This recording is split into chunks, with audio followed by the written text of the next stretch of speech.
It's a cloudy, temperate day here at Cheney Stadium in Tacoma, Washington, where today, in midweek USL action, Sounders FC2 play host for the first time ever to Fresno FC, the Foxes making their way up from California. Hello, everyone. Thank you for joining us. I'm Andrew Harvey, and I'm joined by James Riley and Dave Clark. Gentlemen, it's another great night for soccer down in Tacoma. Absolutely. Well, James, right off the bat, let's get into it. We're looking at away players first. Who is your man to watch for Fresno FC? Kafa's my man tonight. He's a fantastic player, older, more experienced player, led the league last year with in chances, or was second in the league in chances created, was second team all-league as well, and so look for him to dictate the pace and rhythm of the game for Fresno tonight. And on the S2 side of things, Dave, we're very happy to see back in the lineup the man with the captain's R-band. It's Ray Sari. Ray Sari, who went from earning his contract last year, now one of the key veterans on the roster, and S2 will have one of those defensive presences in the midfield again. Now, one thing we'll get to later on in our broadcast, but Sounders a little bit short at center back this evening. Francisco Narbonne has been asked to drop back. How's that going to change the match tactically, especially against the height of this Fresno team? They're going to be a little bit weak at center back. Narbonne hasn't been there before. Rodrigo L.A. had a little bit of a struggle in his last game, so that might lead to some goals against tonight. Well, that's who we're keeping our eyes on, but there will be that and very much more coming up from Cheney Stadium in Tacoma, Washington. Kickoff coming up next.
We welcome you back into Cheney Stadium in Tacoma, Washington. Andrew Harvey alongside James Riley and Dave Clark for midweek USL action. The anthem is played, the stage is set, and it is simply time to play. S2 in their traditional rave green with blue shorts be moving from right to left on your screen here in the first half. Fresno FC in all white going back the other way. Your center referee for tonight is Daniel Radford. Assistant referees Cephas Kortzen and Cameron Seiler. The fourth official is Mike Hohenholtz. And Dave, Daniel Radford, a referee a name that perhaps some of our listeners will recognize. Sounders fans know him, of course, from the Red Card Wedding, the Open Cup match back at Starfire against the Portland Timbers, where several Sounders were sent off. Clint Dempsey still actually serving the suspension from the U.S. Open Cup Committee for that. But hopefully we won't have quite as animated game in that sense tonight. Felix Chankum standing over the ball with David Olson as we await Radford's whistle to get underway. This will be his second time as center ref for the S2 since the Open Cup game. Whistle goes, Olson plays us back, and we're underway at Cheney Stadium. 90 minutes plus stoppage time to see what this can shake out. Dylan Tevez quickly dispossessed there. Ray Sari cleaning that up, and it leads to an early free kick. We'll get to your starting lineups in just a moment, but gentlemen, we were talking before the game, James, one thing S2 doesn't want to do tonight is give up free kicks, and they've already done it. Yeah, definitely. No, definitely been difficult. Had a difficult time defending set pieces, so this will be a good early challenge to try to build momentum. Well, this is the man we highlighted pregame, Juan Pablo Kafa, the captain and set piece specialist. He scored 3 from free kicks last year, although this is probably a little bit out of his range. Yeah, he'll deliver a good ball. Has a great, very cultured left foot. He'll look to curl this and give this team an opportunity. A lot of backspin on that ball. Initial header won by Rodriguez Ele. Brought down by Ray Sari. Sari quickly out to Nick Hinds. And here we see that pace of Nick Hinds that S2 is so big on. Hinds toward the byline, quickly in. And fantastic run. Great effort. Great effort there. He just kind of lost his footing a little bit as he tried to set up for that cross. Great display speed. Great break by the Sounders, defending the set piece well, and then was able to create a chance along the other side. Well, the starting 11 for the visitors: in goals, Kyle Renish; defenders left to right, Alex Cooper, Ramon Martin Del Campo, Mickey Daly, and Zach Ellis Hayden. The midfield: Jamal Johnson, Noah Verhoeven, Pedro Ribeiro, and Danny Barrera. And the listed forwards: Christian Cheney and Kaffa, who we just mentioned. This is Denzo Ulysses, set to take a throw in from the far side. Good early start by S2. Good energy. They're pressing the game at home, which is what we wanted. We saw Fresno head coach Adam Smith there barking out instructions. This, Smith's first year as a head coach. Spent the last 3 years as assistant with the Sacramento Republic. A through ball here towards Hopiau. Hopiau cannot tackle. Get that past Mickey Daly. Tevez. Good recovery by the young one, Tevez there. Back toward Narbonne, who's somewhat uncharacteristically been asked to play center back tonight. Dave, take us through this S2 starting 11. S2 is starting Brian Meredith in goal from first team. The rest are going to be S2 and academy players. You got Ibrahim Usman at the left back, Francisco Narbonne, Rodriguez Ele, and Denzo Ulysses along the back line. The defensive midfielders are going to be Dylan Tevez and Ray Sari, the captain. He's returned. Nick Hinds at left mid, David Olson, Shannon Hopiau, and Felix Chinkum as the lone forward. For a variety of reasons, 7 changes to the S2 starting 11 and suffer that 4-2 setback on the road against Swope Park Rangers last weekend. That's Shannon Hopiau. He'll be unable to reach that ball. Good effort, good thought there, but now you have an opportunity to squeeze the team, win the ball in dangerous spots here, and try to pin the Foxes in. John Hutchinson, the man in charge for S2, taking over from Ezra Hendrickson, for whom he served as assistant coach last season. And this, James, a really great early season test for the maturity of this S2 team against a much older, much taller Fresno FC. Very true. A midweek fixture, which is difficult to always get up for. But I think tonight is a perfect opportunity for this young group to accept the challenge to get up against a team that's really fighting for their first win. So they'll come in here with a battle-oriented mindset and look to get a result any way they can.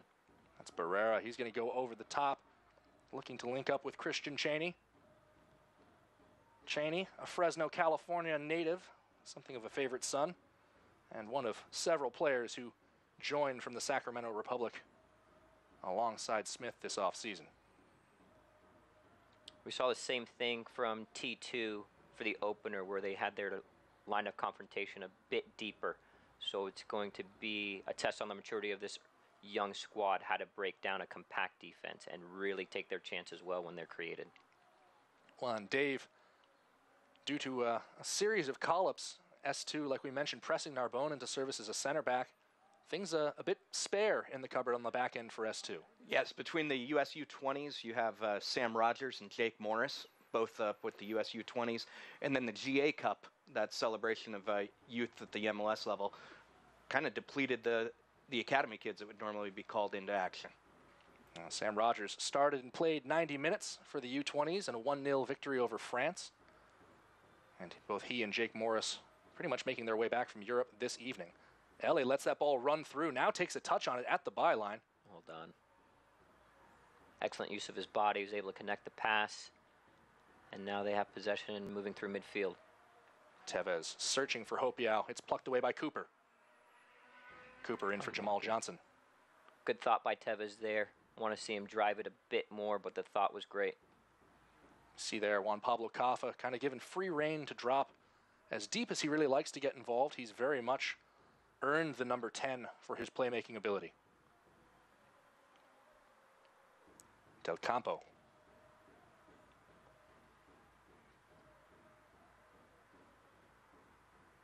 Pedro Ribeiro.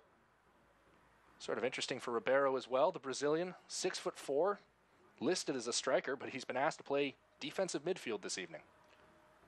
There was a lot of talk when he was drafted about him being a defensive midfielder. Part of it was height and some of his skill set. People like what he offers on the ball. Of course, Ribeiro with 30 MLS appearances, split between Orlando City and Philadelphia over the course of his career. This is Jamal Johnson. That ball came off of Ray Sari, but makes it to the far end. Searching through ball now. That one's bound for the byline. Great defending. And our first corner of the match. Unlucky there. Great defending, though. No surprise, as it will be Kaffa who sets up at the near corner to swing this ball in. It's going to be another test for the squad. An in-swinger on a cultured left foot. You want to be able to challenge that first ball, but also be aware of that second ball. Mickey Daly posting up right in front of Brian Meredith. Daniel Radford already exchanging words. It's Felix Chankum and Del Campo who are getting the talking to. Set pieces and set piece defending were a point of emphasis in training this week for S2. Only 4 in the box. Ball in from Kaffa. The lines, and they still almost get an opportunity there. Nearly a free header at the back post, as that one seemed to find the head of Ribeiro. S2 come away unscathed. With Ribeiro, they have a little bit of extra height, while S2 has less height than typical for their roster. Yeah, when dealing with that, you just want to try to disrupt the timing of the attacker just a bit. So whether it's before the ball's served or as it's served, just to disrupt that timing, even a half second can throw off the rhythm of the header that he's trying to create. Another free kick here, this one given away by Rodrigue Ele. That's Christian Cheney who draws it. And this one about 5 yards closer than the first free kick was. James, what are you looking for out of Kaffa here?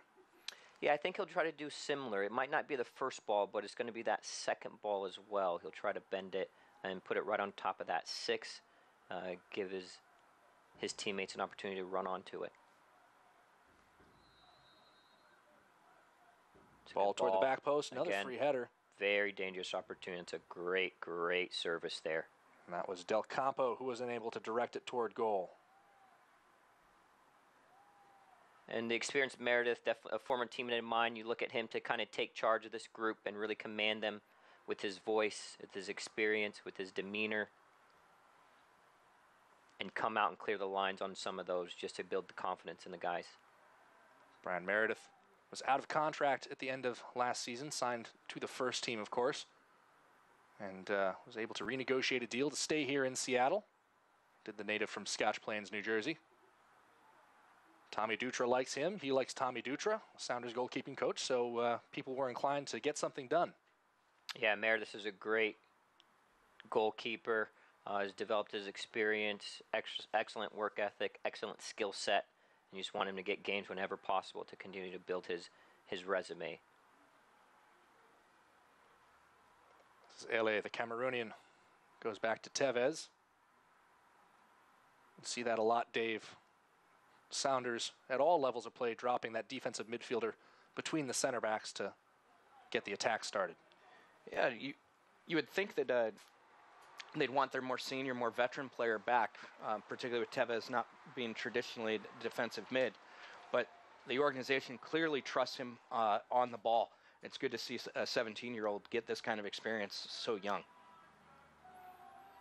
Absolutely. And they wouldn't give it just to give it. He's definitely deserved it.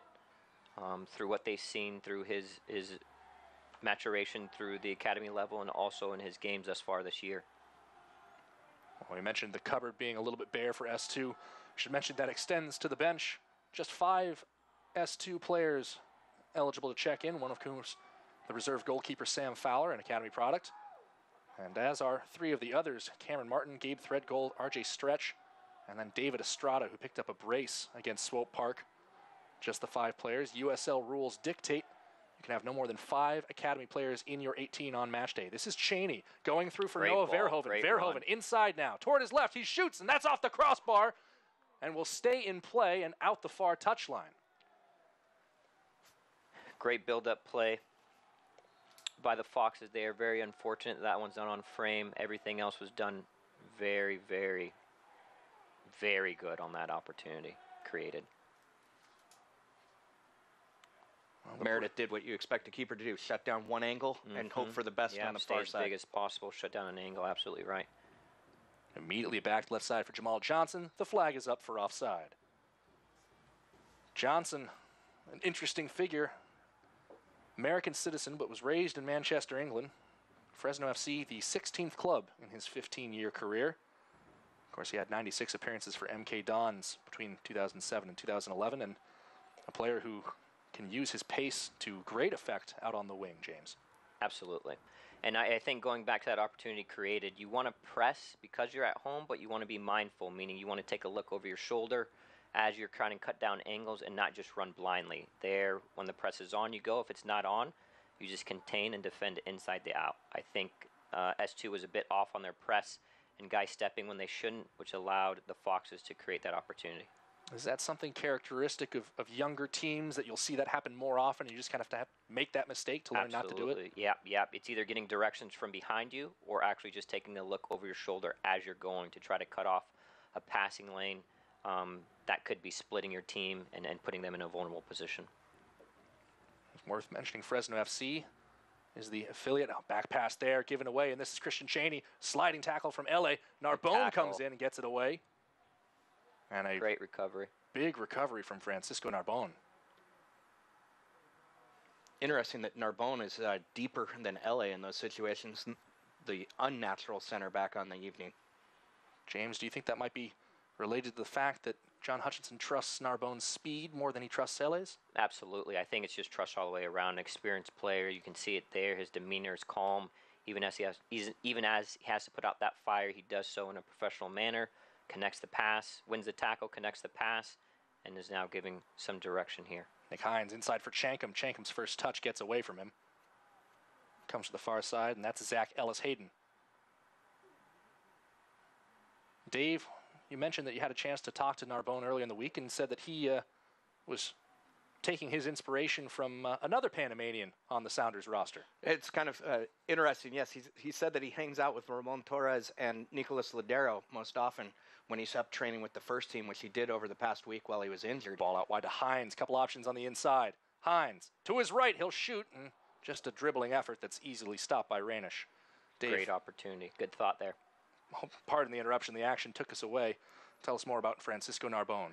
Yeah, he has the advantage. He had 2 call-ups with the Panamanian national team, and he has that relationship. He's a native tongue is Spanish. So he's trying to learn from Torres, from Ladero, take a little bit of both of their games, and you've got a really good defensive midfielder. Absolutely, and of course, for tonight, I'm sure John Hutchinson will only be happy if he's able to channel Roman Torres. Big Panamanian center back. It might be difficult. Narbonne doesn't quite have the size that Torres does. Or the hair. Well dribbled by Verhoeven. Inside, Juan Pablo Caffa. Jamal Johnson. First time from Johnson, and that one fanned wide of the post. 2 full opportunities by the Foxes. A couple also on set pieces, kind of very similar to the last home game against T2. So we look for S2 here to kind of get settled, really create and develop some opportunities, just continue to build the rhythm like they had in the first 5 minutes. James Wade Weber said, especially with the lineup considerations for S2, he wanted to see this team dominate possession tonight. Obviously going to be tricky to do. Back pass there is awkward to Rainish. We saw there, high pressure, pretty much earned David Estrada a goal to start things off against Swope Park last week. Yes. Maybe he could do the same thing here. Of course. I mean, that's definitely defines David Estrada and what he brings to this team. He's going to give you his effort every time he steps on the field, whether for training or for games, and obviously you see it pays dividends, and that's how he's created a career. So you want that to resonate with this young team and for them to kind of embody those characteristics. And the first 5 minutes were good. Now it's time to get balanced and really try to dictate the flow and the rhythm of this game. Ribeiro, looking for all intents and purposes, a giant in midfield as he gets by Ray Sari. Now it's Caffa. Barrera. And back to Mickey Daly.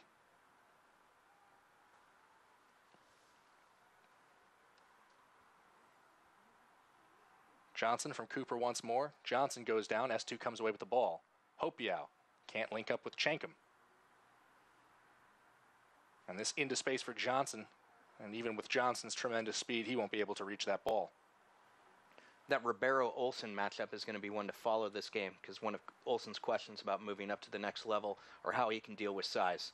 Mm-hmm. That's going to be what he's doing all night.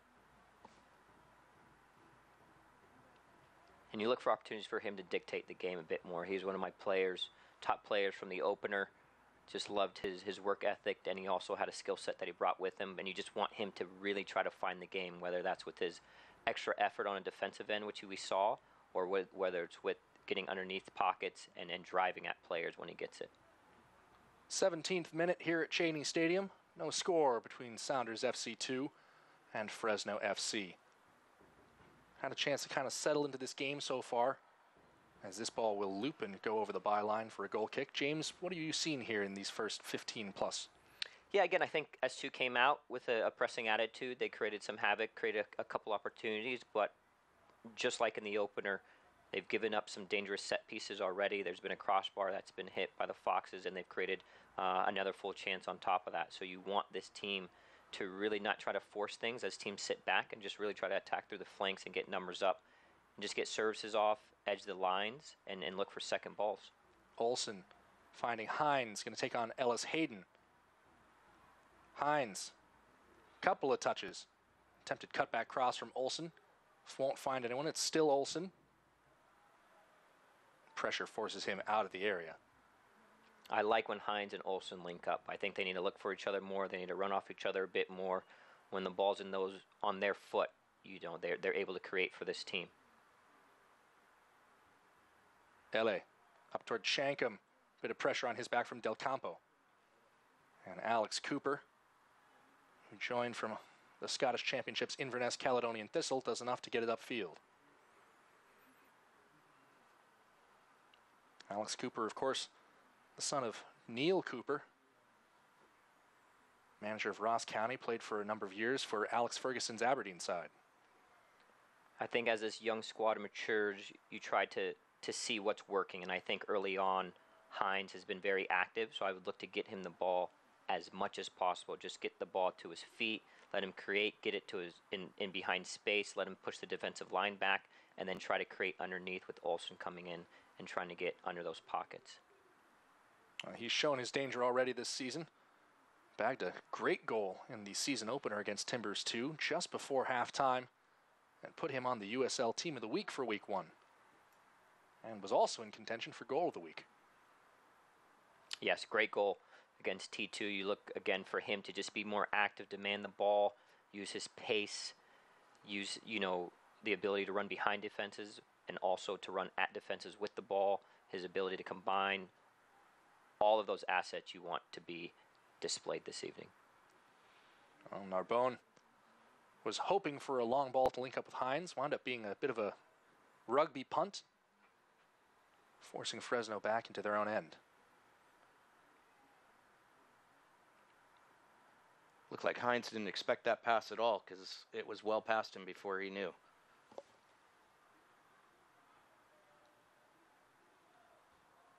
James, you mentioned that line of confrontation that Fresno were setting, trying to force S2 to figure out a way to come break them down. How crucial is it to win every ball in the middle third when you're trying to establish that sort of dominance?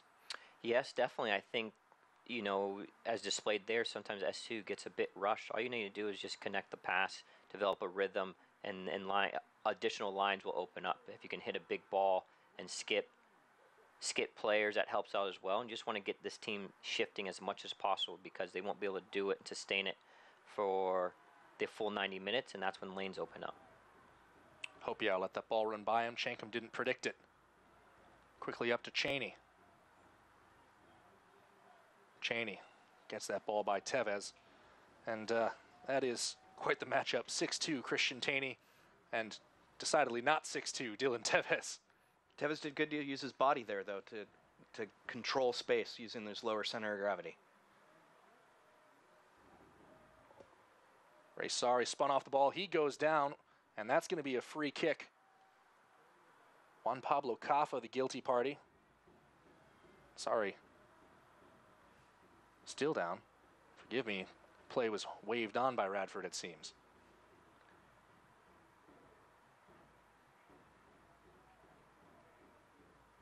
Uzman.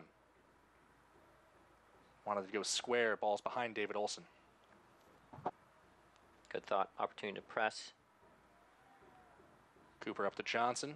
Appeals for handball from some S2 players and several fans. Here's Ray Sari. Sari wide to Hinds. Sari goes down, and that's going to be a free kick. For a free kick. At the same time, you want to see Hinds get that. He's in a perfect place. He has the defender on his heels. He's in the box. He's on his left foot.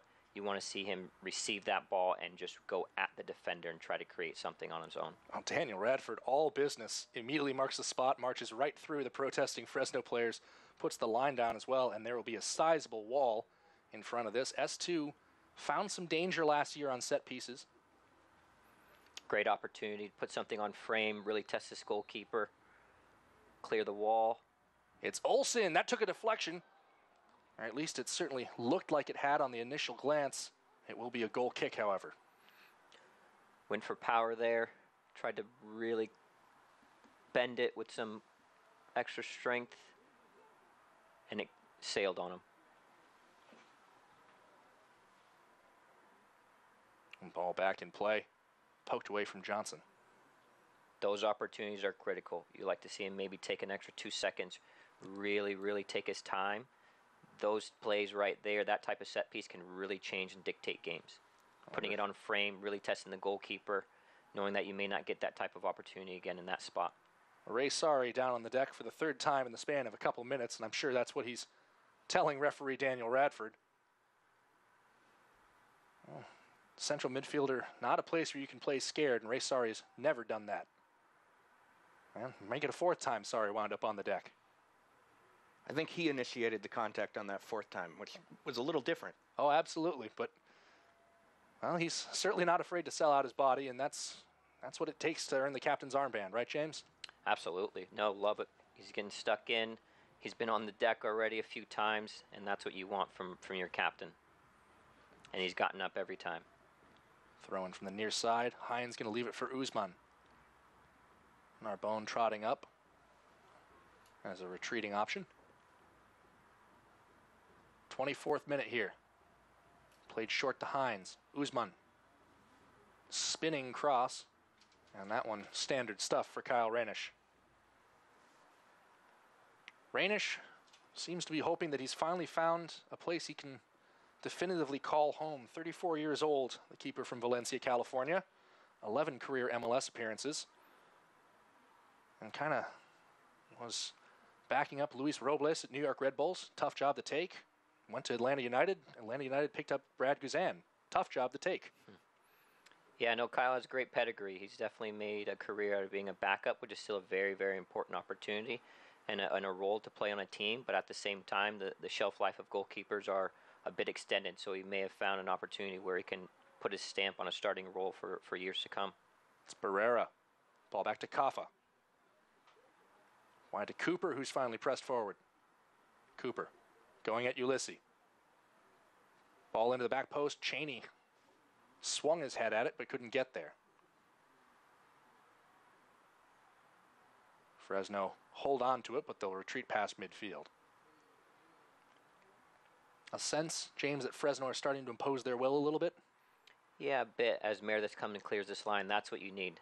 When teams do have a bit of the game, you want a goalkeeper like that can take pressure off the team, come out with secure hands, secure the cross, and then distribute like he did. Now they can breathe a little bit with possession.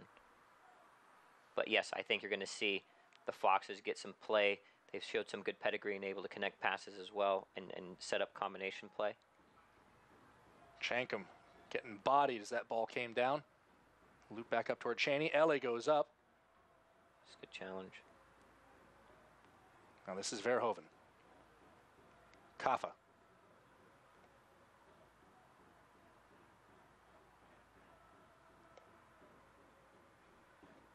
Ellis Hayden. I think I'm willing to chase.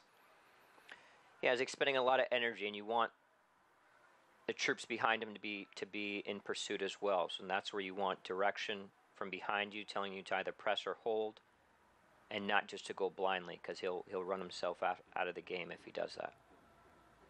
And as we mentioned, bench.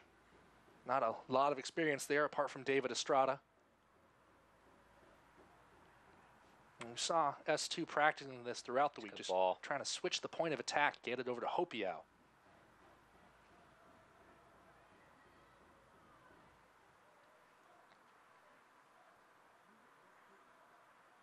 '27th minute here at Cheney Stadium, still no score. Dave, Fresno FC are the affiliate of the Vancouver Whitecaps in MLS. Verhoeven, the first member of that affiliate program who's getting a start this season for Fresno FC. There's been some hand-wringing, as it were, north of the border about the lack of playing time for young players. What's your take been on that? Yeah, 86 Forever basically called them out for not playing. It was hard to refer to them even as an affiliate. It was more Vancouver players hanging out and practicing rather than playing. Tonight, it's good to see one of their guys getting the start. Vancouver doesn't have the options that Seattle does, so they'll need to find ways to get their residency academy. Those players get time. And James, with your work as a director of player relations with MLS, you know that was something that was kind of a point of maybe contention for the Vancouver Whitecaps last season with Whitecaps 2. Yeah, no, they decided, ownership and their staff decided to go a different direction and use more of an affiliate approach, which they think suits their business model a bit better. And you hopefully that their academy players, continue to catch on. It's not, the opportunity is not going to be given to them. It's still going to have to be earned, especially when you have a standalone affiliate that needs to win games and is coming in as an expansion team. So they need to win games. So the pressure it's on them to actually put out a good product and win games, and at the same time be an affiliate and help develop Vancouver Whitecaps young players. LA in once again on that challenge. Fairly given free kick, would you say, James? Yes, definitely. But you like the thought? I mean, you're giving up a free kick, not in a dangerous spot. You just want to be able to defend it, get guys behind the ball. They've been challenging well. You just want to make sure that you don't give up free kicks in dangerous spots because they've already shown that they can hurt you or at least create chances off the set pieces. Ribeiro wins out against Chenkum with a shoulder challenge. Barrera back toward Kafa. Good read. Great read. Good feet by Francisco Narbonne as well to avoid the sprawling Kafa. For me, Narbonne's been great. He's been solid. Look at that. Distribution's good. Wins tackles, has a calm demeanor, but also has some steel when he needs to go into a challenge. He's definitely playing much, much bigger than his size, which is always good to see. Well, Nick Hinds got the better of Zach Ellis-Hayden, and Ellis-Hayden decided to go for a handful of Nick Hinds. Interesting, Narbonne took a moment where he was sprinting forward with the ball at his feet and just realized, I'm a center back. I need a pass. Yeah, no, he read it well. I mean, his opportunity not to really go could have left his team exposed. He knows that his job tonight is to really control that back line, bring some composure to the back line and the team right now with the ball at his feet, and just connect passes. Simple. Defend, connect passes, and communicate and keep the lines in front of you organized. That is Narbonne picking out David Olsen. Great touch. Ball still in play on the near sideline. This is Olsen. Challenge from Ribeiro gets it off him, and Pedro Ribeiro has been a wrecking ball so far for Fresno FC. We got a yellow card here. That's given to Ray Sorry for dissent. He's unhappy with the level of physicality in this match, but mouthing off to the referee, James, will not usually make things better. Yeah, the referee's good. He's let the play go a little bit. Could have been a foul there. Olsen stayed up, which is kudos to him. Didn't go down. And he started barking a little bit. But you like to see him hold that and save that yellow card for a challenge or for something that he needs. Now he has to play a bit more cautious and a bit more intelligent with his challenges. Word for calling that Sorry picked up a second yellow late last season, also for dissent. It was in stoppage time of a match that had already been decided. You want your leader to be feisty, James, but always got to keep things in check. Of course, no, understand the frustration, but for me, the referee's been good. He's let play go on both sides. Could have been a foul. Could have not been a foul. It's the referee's discretion, but I think overall the referee's had a good tempo and a good grasp on this game. At this point in the game, the players should have adjusted to how he's calling it, right? Yeah. they know he's going to let it be a little bit more physical than typical. Yeah, definitely. For me, there's no need to get a card for dissent there, but completely understand the competitive fire. Maybe that's what he needed to really take him to the next level. 31 minutes gone here at Cheney Stadium. Still no score, and there's been a bit of back-to-back end-to-end action so far. But James, Dave, your thoughts on who's had the better run of play in this first half hour? It's the Foxes. Fresno has controlled the tempo. Even when Seattle wants to slow it down, the S2 has made errors in passing, and Fresno's taken advantage. Yeah, I would agree. Jankum carrying on. That shot whistles over the bar. I think Fresno's had the better opportunities for sure. They've created 2 full opportunities. They've hit the crossbar. They've been freed up on set pieces. The Sounders haven't created too many dangerous opportunities. They've had maybe a bit more possession, but not in dangerous spots. And, you know, they'll look to kind of rectify that or find some solution to creating more penetrating opportunities. Ranish gets that ball past midfield. Header won by Hopiau.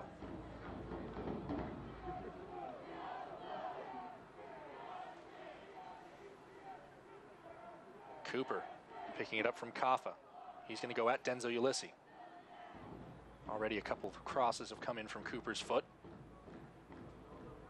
Good Ulyssi defending. Forces him back this Stay time. on your feet, just make him go back. There you go. Good press, good step. This comes There into you go. space for Take your Chankum. time. Chankum, one-on-one with Ranish. Chankum shoots and misses wide to the left post.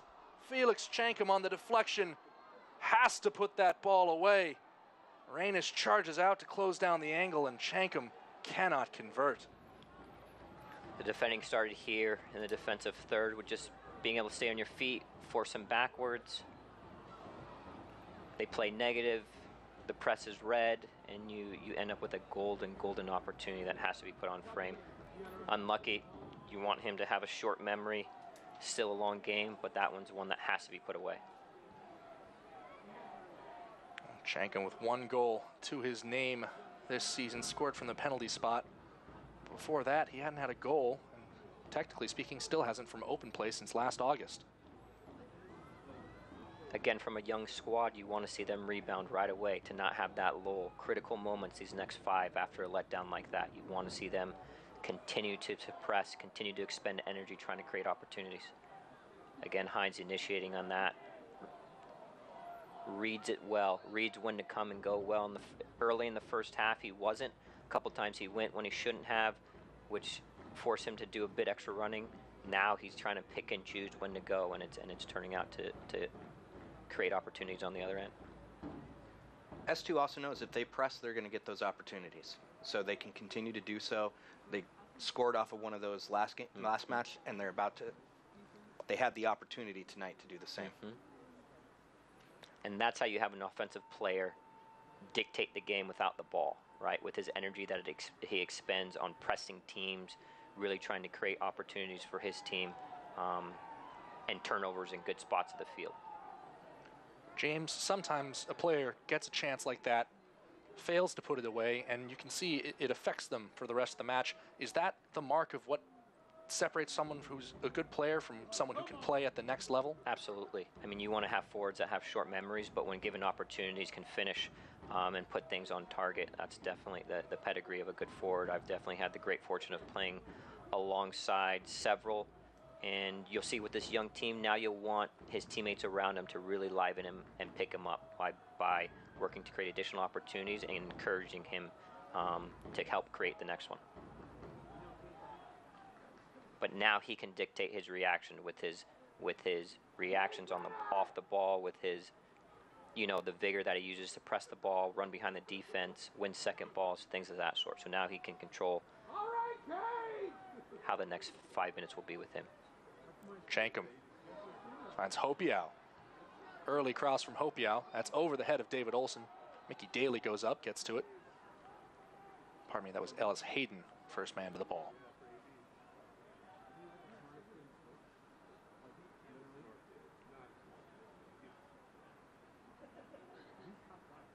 S2 just content to work it around the midfield here. James, the patience? Is this the sign of a team that is coming into its own and maturing? Definitely. This is what you like to see. Now it's a bit more intentional, a bit more with purpose. You're getting it into pockets, into Olsen. Now you just need to continue to connect, overload a side, look to spring a player. If it's on, it's on. If it's not, it's not. And at the same time, it's being aware of the break. As you're in possession like this as a team, it's to be aware of the break and what happens if you do turn it over. How can the Foxes hurt you? See here, the compactness from Fresno FC. Yeah, I think that's forced a bit. I don't think there's a need there yet.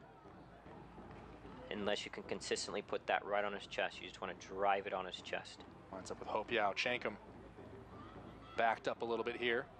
Hopiao defended by Cooper. Chankum once more. He'll try to turn and move toward the byline. Del Campo is there. That's a good thought.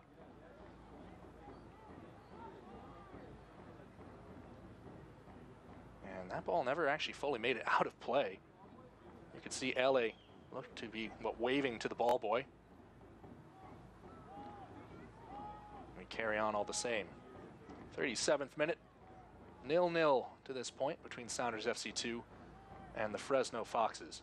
Chankum's demeanor has been strong. He continues to ask for the ball. He wants to make up in the tone for that miss earlier. That's potentially that break you were talking about. Here's Cheney. A recovery from Ellie, enough to get away from Barrera. Hopiao. Who's dealt with well? Here you go. Chankum poaches another ball. Looking out wide, finds Nick Hinds. Good effort. It's a good thought. You want a bit more pace on that ball, but it was a good thought. Great reaction by Hinds. There you go. Look. His David press Olsen dictated here. it. It's Ray Sari. Into traffic. Down goes Sari. Olsen running up to the ball. Still in traffic. A scrum developing inside the penalty area, and it's cleared away. Good action there. This is the break you're talking about, so you want to be able to delay. There you go. Okay, LA, right place, very much right time.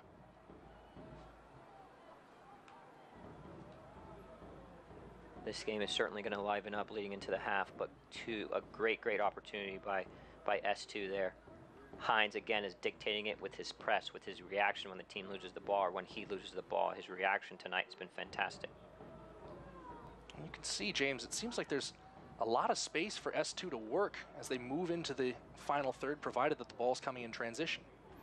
Yes, no, there is. Now they're starting to create those pockets, and they just have to be patient, continue to have the Foxes shift, and they'll get tired, and this is a perfect opportunity now. Those are the opportunities you want to create. With Hinds there, with an overlap coming, sometimes as an outside back, you read whether the overlap is needed or not, and you just let Hinds go 1v1 and be able to support the attack. Other times you want to overlap, so nothing wrong with that. But if they can consistently skip players and get it to Hinds' feet like that, with him going at the defender in a proactive manner, this team is going to create a slew of additional chances. See Adam Smith on the right there, one of his assistants, issuing instructions.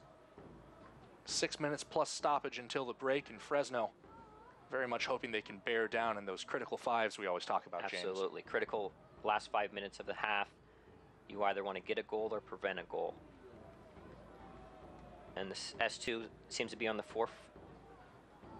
forefront of trying to create a goal, but at the same time, they have shown to be susceptible to the break, so they don't want to give anything up off a break going into the break. That's another fun night, a good atmosphere here at Cheney Stadium.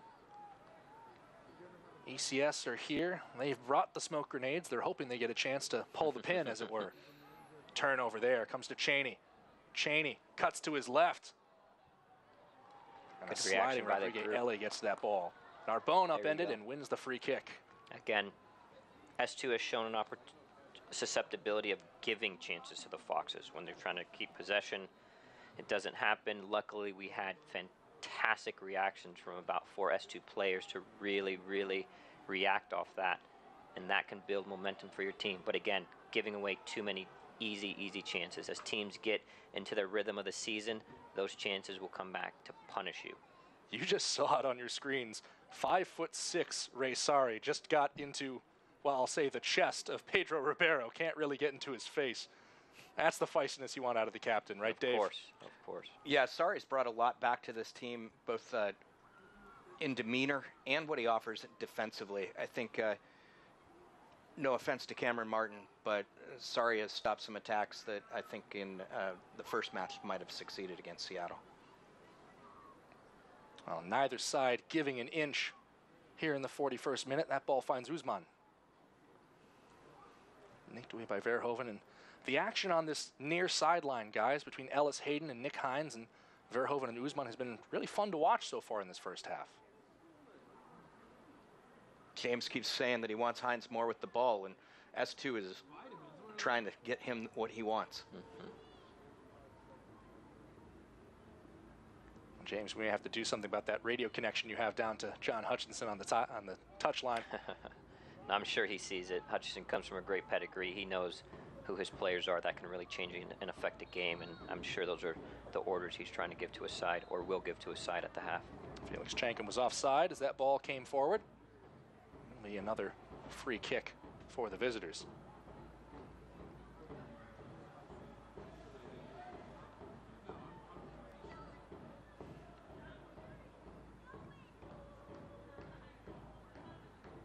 Ray Sari picking on someone his own size with Danny Barrera this time. This is Ellis Hayden. Usman comes in with a decisive clearance. Kafa over the top toward Verhoeven. That one nicked away by Usman.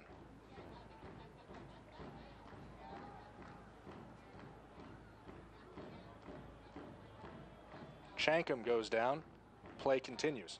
Ray Sari, 3 defenders around him. Still gets the ball away. Well done. Chankum limping a little bit as he gets up. Something to keep an eye on these last couple minutes until the break.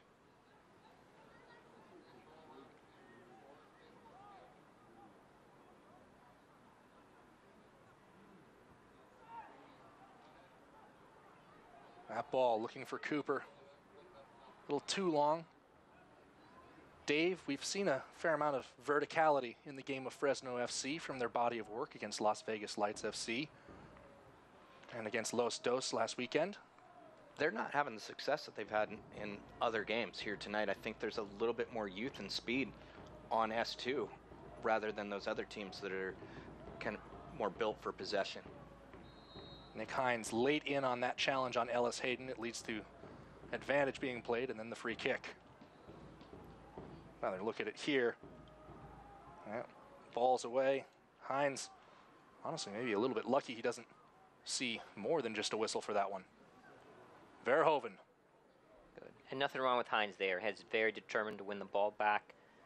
A bit aggressive, but you like to see that. Nothing malicious in the intent there. Honest effort to win the ball. Foul given up, no problem. And this is a corner, a dangerous corner, set piece opportunity for the Foxes that S2 really wants to defend. Again, not that only that first ball, but that second ball as the in-swinger comes in. Well, S2 have been so good defensively in this first half. Fresno looking to make use of all their height. Emphatic header clearance. Great header. Now you want to clear the lines, make sure you're organized. Second ball in, helped along. This is Ribeiro, and that one goes wide off the leg of Denzel Ulysses. We'll have a third corner.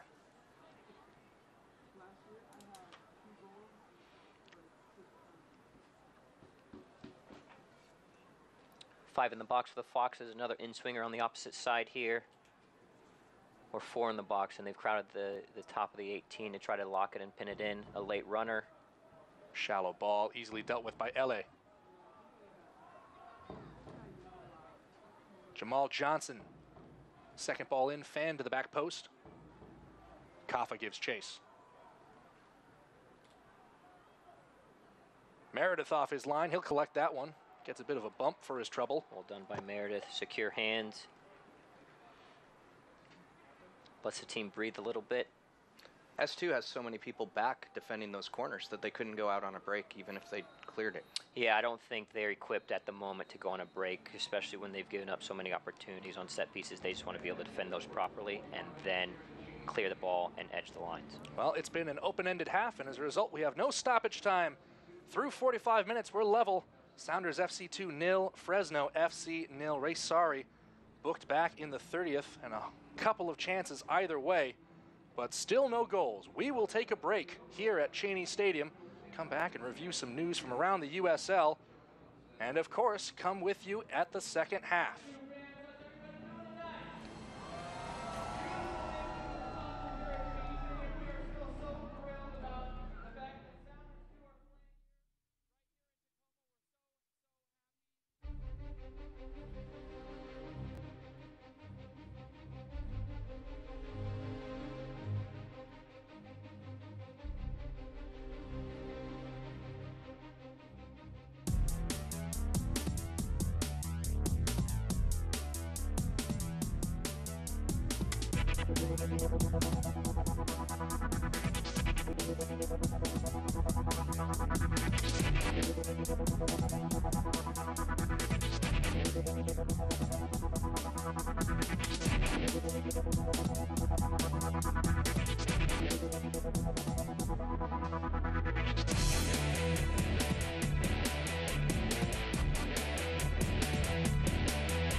Hi, my name is Ray Sari, center mid, and I got one question for you. I'm David Olson. I'm a forward, and I got one question for you. I have one question for you. I'm Francisco Narbon. I'm a center mid. I got one question for you. Do you S2? Do you S2? Do you S2? I S2. I S2. We S2. We S2. We S2. Do I S2? Do I S2? Do I S2? What kind of question is that? What kind of question is that? What kind of question is that? Now I know what you're thinking. I know what you're thinking. I know what you're thinking, because I'm thinking it too. Do you S2? What does S2 mean to me? What does S2 mean to me? Love. I suck. I got a question. I got a question for you. I got a question. Do you S2?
We're being joined today by Jake Edwards, president of the USL. Just getting ready to kick off an exciting 2018 season. Jake, thank you very much for joining us today. My pleasure. So, Jake, the expansion this year has brought a large group of new owners to the USL to complement this already very strong base of ownership that we've seen that's really led to the success of the league. Talk about the USL ownership group and what these new folks are bringing. Many of our owners, I'd say the vast majority of our owners now, have owned and operated sports organizations in multiple different leagues, and bring with them a real understanding of the economics of sport, what's required in terms of an investment level in the facilities, in the community, in all the different programs that our teams run.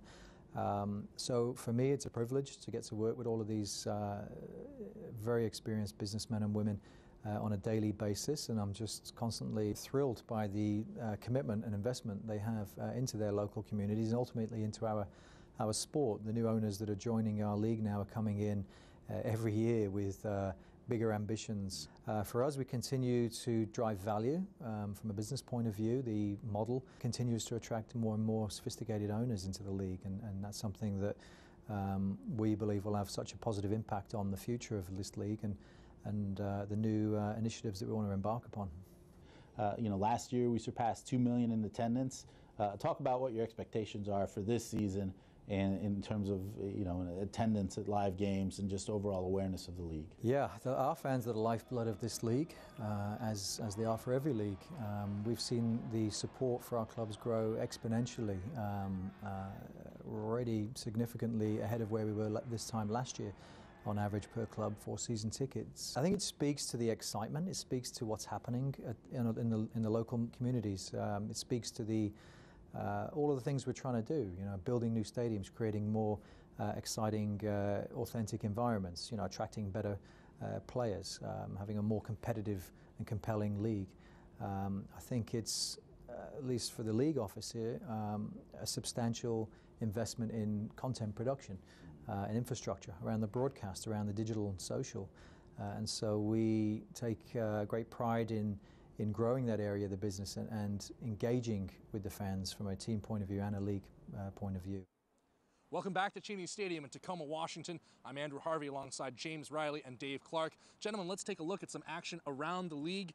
Chris Cortez, USL Player of the Week for Week 2, notching the first hat trick in Phoenix Rising FC's history. And James, a man you know very well. Yeah, former teammate of mine at Chivas USA, has a great pedigree, fantastic left foot, gets in good scoring opportunities, and is very lethal with his left foot. Also has a tall frame, so he's very good in the air and very active and opportunistic around the box. Now, ordinarily at this point in the season, a man who scored 3 goals can count on being at the top of the Golden Boot race, but Dave, it turns out that Carlton Belmar has notched 4 goals in his first 2 matches for Swope Park Rangers. Yeah, S2 saw exactly how damaging he can be. He cut in and used that right side between Alex Roldan and Denzo Ulysses, and it showed a weakness on the Sounders. Took advantage of it, scoring 2 last week. And then finally, down at Nissan Stadium in Nashville, Nashville SC, they usually play where the Nashville Sound minor league baseball does, but this week they went to where the Tennessee Titans play, hosted the Pittsburgh Riverhounds, and a massive turnout, James, a crowd of almost 19,000 on hand for a club that could be playing in MLS as early as next year. Absolutely. I mean, you have Gary Smith and Mike Jacobs, proven guys with MLS pedigree of constructing a fantastic competitive roster, and that's what they'll bring to that competitive, vibrant Nashville community. Well, that's our news from around the USL. We're moments away from the start of the second half. We'll be right back at Cheney Stadium with the second 45.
My name is Ray Sorry, center mid, and I got one question for you. I'm David Olson. I'm a forward, and I got one question for you.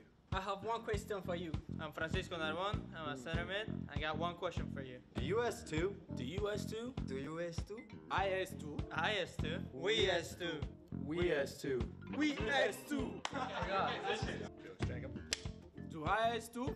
Do I S2? Do I S2? What kind of question is that? What kind of question is that? What kind of question is that?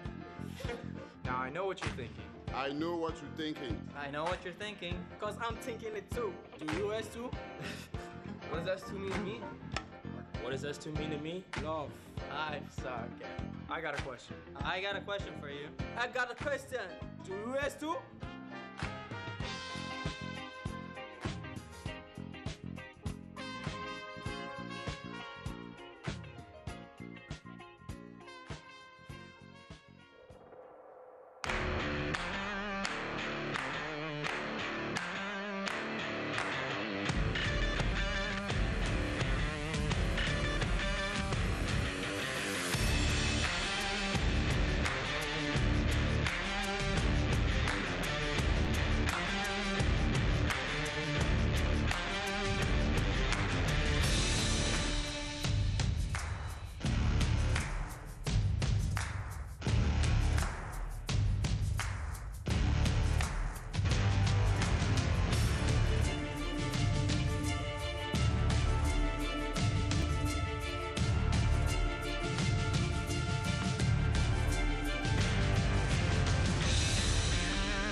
We are back at Cheney Stadium.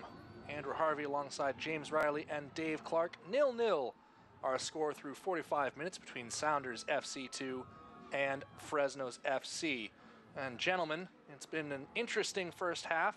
Without further ado, here are your first half highlights. You see here this one-on-one break from Felix Chankum. Just under the bar, under the elbow of Rainish, can't put it away. Free kick effort from Kafa. Was met at the back post by Del Campo. Nothing dangerous there. And then there was this effort. Nick Hinds cutting inside. And finally, Verhoeven with arguably the best chance of the match, James, to this point. Effort going off the crossbar after a great through ball. James, what have you seen out of these first 45 minutes, and who do you think is going to kind of seize the initiative to start the second half? Well, I think S2 has had more of the possession, but I think the Foxes have created more dangerous opportunities, which is just the game of soccer. Right now, S2 leads possession with about 64% of possession in the first half.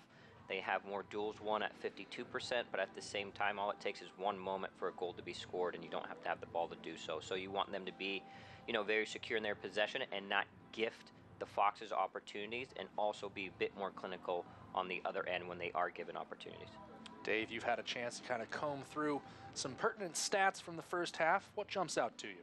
We talked so much about the height difference and the size difference between Fresno and Tacoma, and S2 managing to win so many of their aerial duels. That really impressed me. They won 62.5% of aerial duels. They're the smaller side. That's a testament to effort. That's a testament to willpower. Christian Cheney conversing with referee Daniel Radford. You see John Hutchinson, S2 manager, down on the near sideline there. And of course, as the bench players continue to warm up on the near sideline, I wonder when we'll see one of them enter. But in the meantime, we are reset and ready to go. Daniel Radford checks his watch, blows the whistle, and we're underway in the second half. 45 more minutes between Sounders FC2 and Fresno FC. James, for Fresno, who really impressed you in that first half? For me, in the first half, I think Kafa. I think his ability to deliver set pieces with his cultured left foot is really posing threats to S2, and also Ribeiro. I think he's been active. Ball hit to Johnson, cuts back to his right. That one. Good actionable moments. Off the leg of LA. Pardon the interruption there, James. No problem. Fresno quickly involved and winning another corner kick. Well, they ended the first half on corners. They're going to start the second half the same way. It'll be Jamal Johnson to send in the in-swinger. So the Foxes usually start with 4 in the box with a late runner, or they keep all 3 on top of the box. Great header to beat that line. And it was the man that we were wondering how he'd hold up at center back, Francisco Narbonne. That, meanwhile, is Felix Chankum, who was in some discomfort toward the end of the first half and now claiming he caught an elbow. Looks like he's kind of holding his solar plexus. But he'll soldier on, and, well, Dave, with the Sounders bench situation, he may be asked to for quite some time. The bench is tight tonight. It's Cameron Martin, Threadgold, RJ Stretch, and Estrada. That's it for outfield options. At least they're all attacking if Hutch has to pull off Shankum. Well, work Fox ball is here to pressing a Verhoeven. bit higher as well. Sliding challenge from Narbonne, holds up Verhoeven, half. and Narbonne on the ground wins the second one. Narbonne's been great, but you see the Foxes already being a bit more advanced up the field, pressing, and really trying to create additional turnovers like they did in the first half. Thrown in from Ellis Hayden.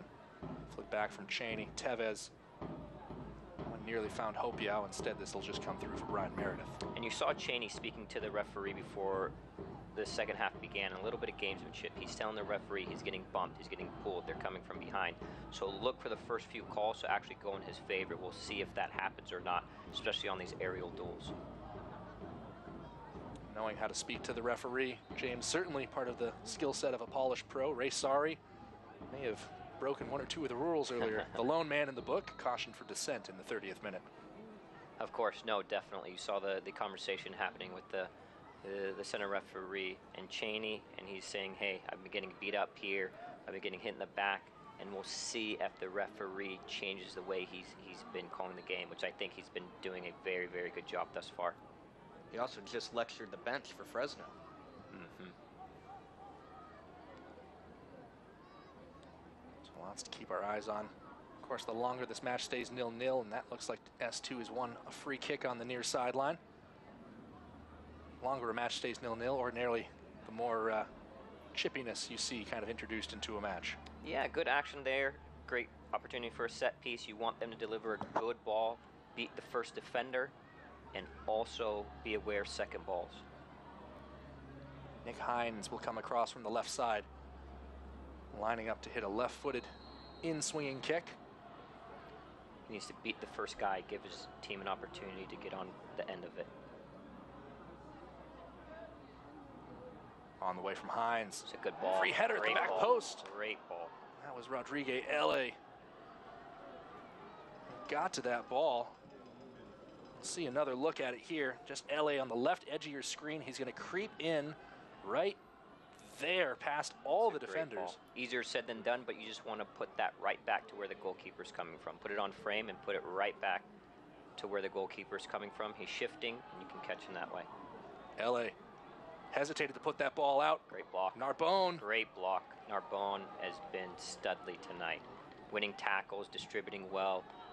Has showed very well playing out of position. Shaky moment for S2 in transition, but they clean it up well. There's a Fresno player lingering on the deck. That appears to be Cheney, but he's back on his feet now. And we continue here in the second half. If this was the only footage or only history you had on Narbonne, you'd think that he's a center back by nature. Yeah, you really would. He's been very tidy, strong, clean on the ball. You want to see him be able to deliver long balls with a bit more accuracy and a bit more pace. But other than that, for me, he hasn't put a foot wrong tonight. A couple players wind up on the grass. Now it's Ray Sari. Trying to cut back to his right. Cleared away by Cooper. Ball bought down toward Tevez, but Barrera pounces on it.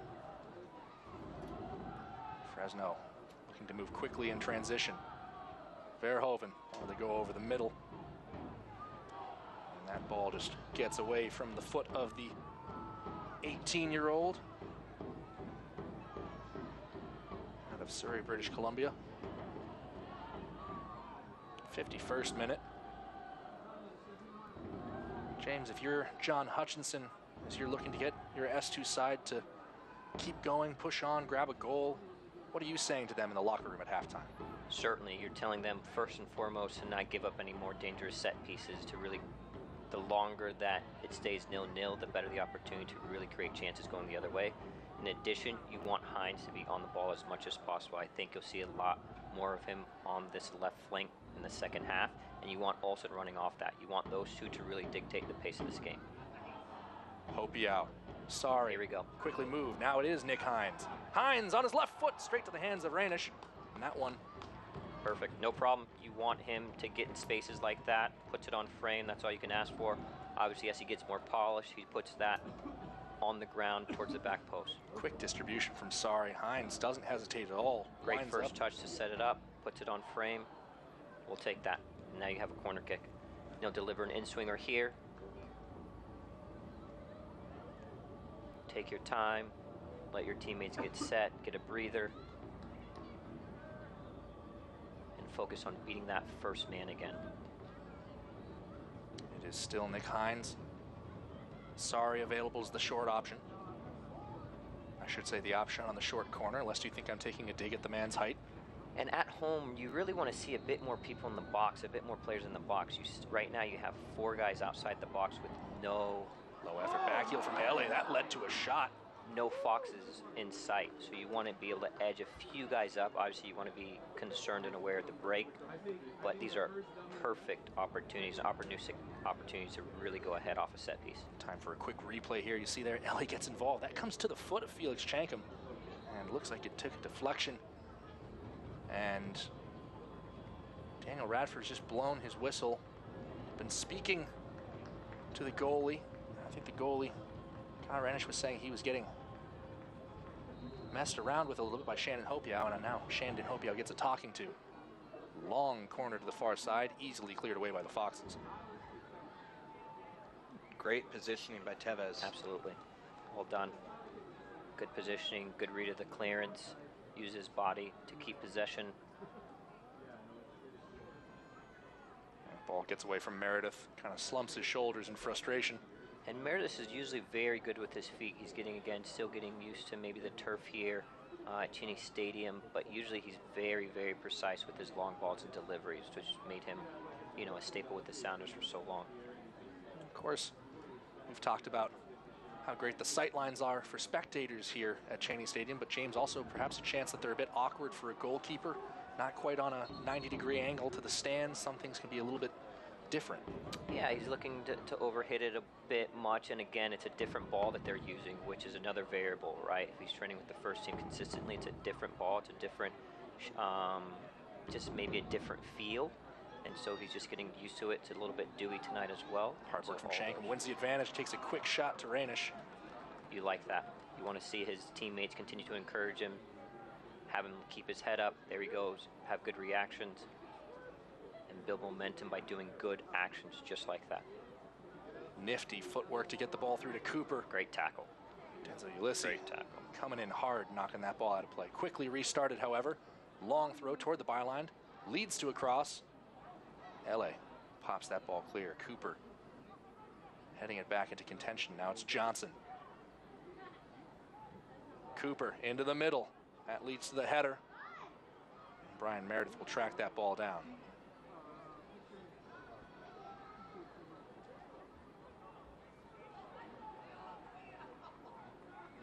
Fresno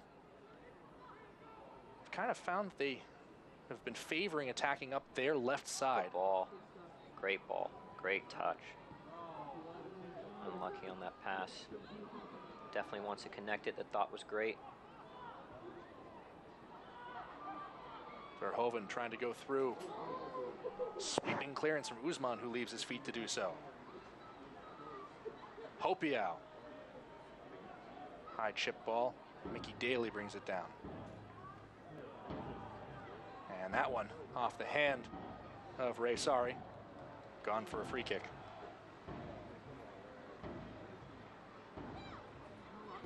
56th minute now. 0-0, S2 and Fresno FC. And we were mentioning, Dave, activity along the near sideline from substitutes from both camps.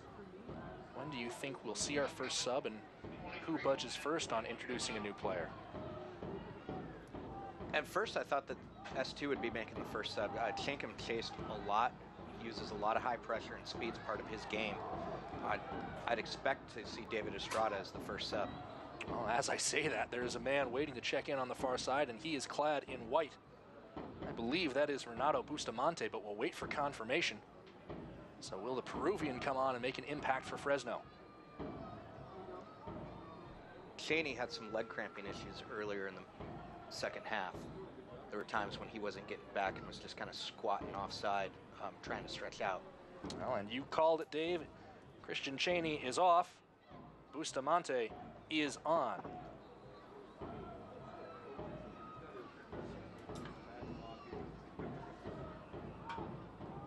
So our first sub entering in the 57th minute. We'll look to see what Bustamante can contribute to a Fresno side that has looked very dangerous over the span of nearly an hour.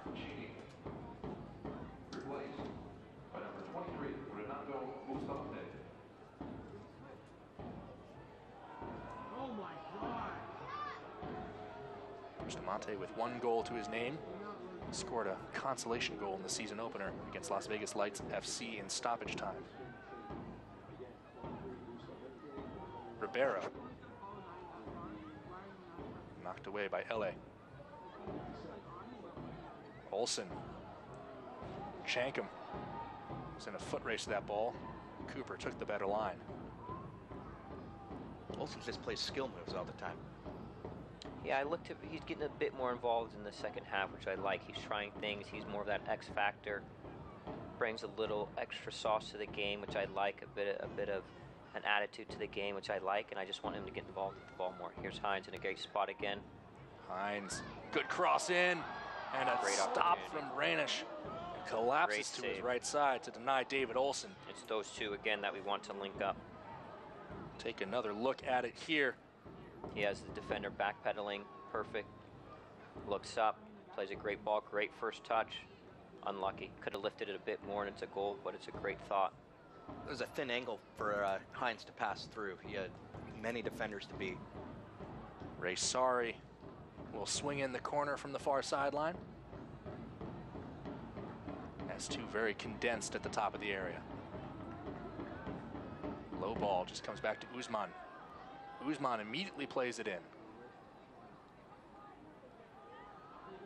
S2 trying to keep the pressure on. This is LA. That ball comes through and Rainish once more scoops it up.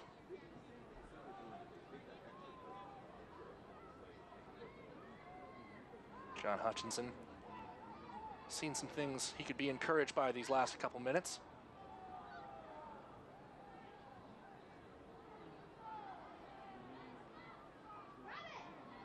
LA committing the cardinal sin of a center back, bouncing ball back towards your own keeper. Meredith handles it though.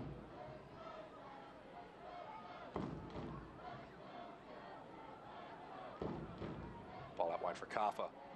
Low cross in, tried to tip it back to Verhoeven. Good ball.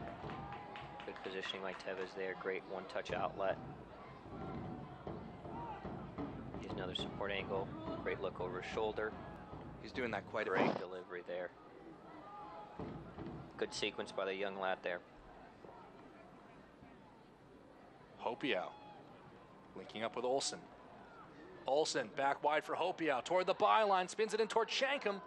Shankham left his feet, just tried to slow down time to get a foot to that ball. Couldn't get there, James. For me, Olsen's finding the game a bit more. Every time he's been on the ball in the second half, he's created and it's developed into something. After that pass, you want to see him to also react and get into the box again and really try to be an option.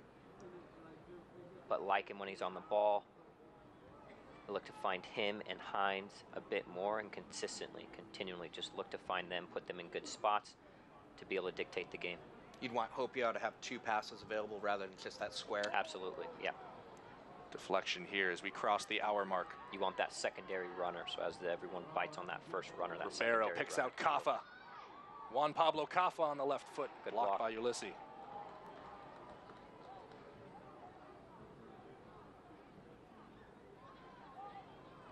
Ball up to Chankum. Good hold up play. Great ball. Great ball. Here we go. One-on-one. Team shift. Hinds. Overlaps coming. Going at Ellis Hayden. Sorry on the overlap. You want to reward that overlap if you can. You really do.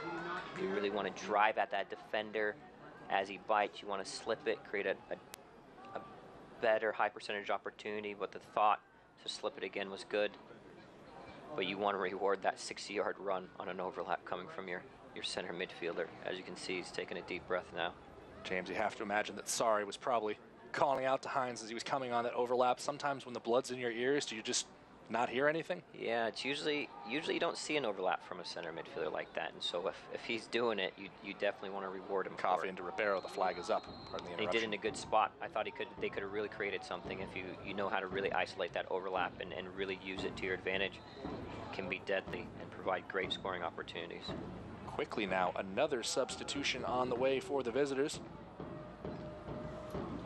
It is the end of the night for Noah Verhoeven, and we will now see the arrival of Roni Argueta, 27-year-old out of Costa Mesa, California. Verhoeven did well. Young player, great left foot, active, neat on the ball. I thought you could be proud of the body of work he created tonight. His Vancouver coaches will like what they saw this evening. Absolutely. And Ronnie being subbed on, know him from my time training in Colorado Springs, my hometown, for the off season. Like his pedigree as well. He'll bring some steel into the midfield and some technical ability as well to be able to connect passes. But he'll sit in as a sixth and really look to disrupt the game and also connect and develop a rhythm for the Foxes going forward. 80 appearances for the club from your hometown, James, has Argueta. Served as their captain in 2017. Yeah, he's a good player. I like him again. I've trained with him in the off season. I've watched him play. I think he brings a good mentality to the game, and he'll be a good addition for the Foxes here. Mickey Daly over toward Barrera. S2 on the front foot though. Ray Sorry. Bit of a lane, goes through. Back heel chop. Good intention from David Olson, who's still on the ball. That's what you like to see from Olson. You don't want it to have to take 45 minutes to activate that type of creativity, but at the same time, in the first half, you have to battle for the right to play, meaning you may not just be able to get in good spots. You're really going to have to do the dirty work to really, really battle and put yourself in opportunities where you can really express yourself. And the second half, every time he's touched the ball, he's created something. So I like that from the young man Olson.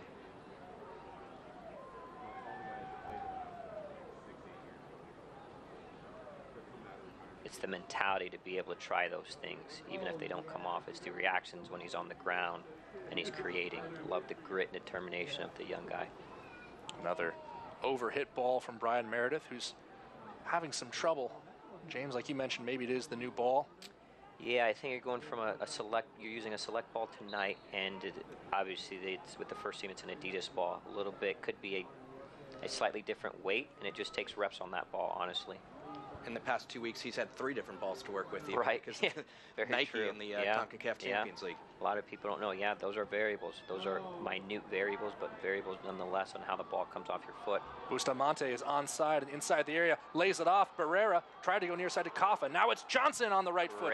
And that one's stopped by Usman. 2 great blocks by the S2's back line. 2 fantastic blocks. You need that. Sorry to Olson. Olson goes down behind the ball. Just kind of gets a chance to slow play up and S2 catch their breath. That pretty much opportunity developed from the first mistake from Francisco Narbonne tonight, and we're going to see S2's first substitution. It will be Felix Chankum, who makes way for David Estrada. Great shift by Chankum.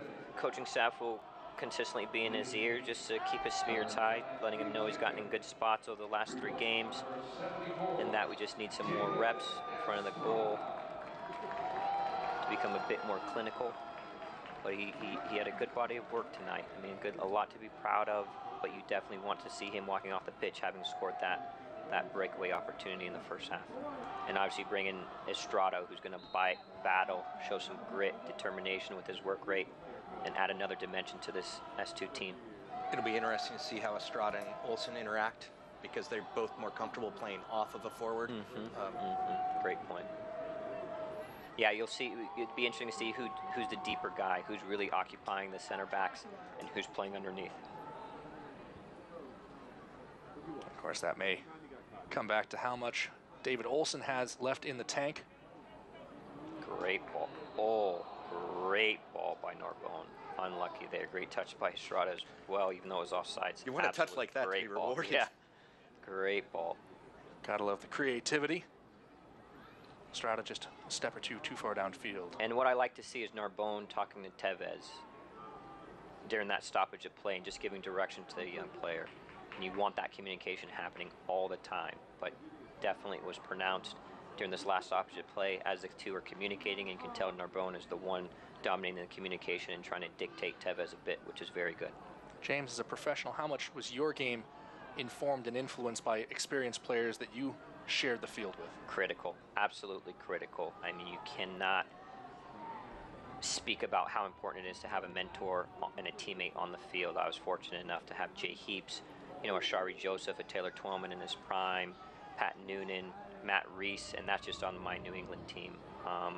Very, very important to have. So Joe Franchino, captain of that team. So older players being able to support, demand, dictate from young players is very important. We haven't seen many errors from Narbonne, but that clearance was one that he'd like to kick again. No problem. Yeah, he will. And I bet you he'd probably get on the end of this to defend it. He knows he put his team in a bit of a predicament now, but I'm sure he's going to try to right the ship here. Ball in from Kaffa, right at the 6, headed away. Great That's header. L.A. who's quickly on the deck. Got to battle through it. There you go. A scorpion kick clearance. Second header. There you go. That was L.A. back to his feet. Looping ball over the top. Flag stays down. This is Ribeiro. Low ball. Blocked right away by Ulysses. For me, as you have this young team, what I don't like to see is a half step as you look to the linesman and raise your hand. All you need to do is get to the spots, get to good spots. Let the assistant referee do his job, but don't delay your run and your backtracking thinking that's going to be an offside. Those little half moments can turn out to change games. Sounders 2 trying to get on the front foot, go for the counter. Estrada flagged for offside once more. He's been off twice, no problem, testing that back line. Now he knows that there's room behind that line. The line's playing a bit high. All it takes is third time could be the charm, where he kind of is off the back shoulder of the center back, and he's in one-on-one. You saw him signal too. He felt that he was on from a center back further out than him. Yep. He's watching the entire line to know what he can take advantage of. So that's the pedigree he brings. He's not just watching the center back that he's running off of. He knows the depth of the other center back and thinks he's on because of that. Great touch. Dave, connect the pass. After the substitutions we've had so far from Fresno, Jamal Johnson has inverted. He's now playing on the right side. Danny Barrera over on the left. Your thoughts on the matchup of Barrera's speed against Denzo Ulysses, who struggled to square off against Carlton Belmar against Swope Park over the weekend? It's something that I expected Fresno to go at earlier. Like, if you look at the tape, there was some weakness there, and there was something they should have taken advantage of. But Seattle's done a good job of protecting Ulysses, and Fresno hasn't managed to go at him much so far. So that'll be something that they probably look to do here late in the game. 70th minute.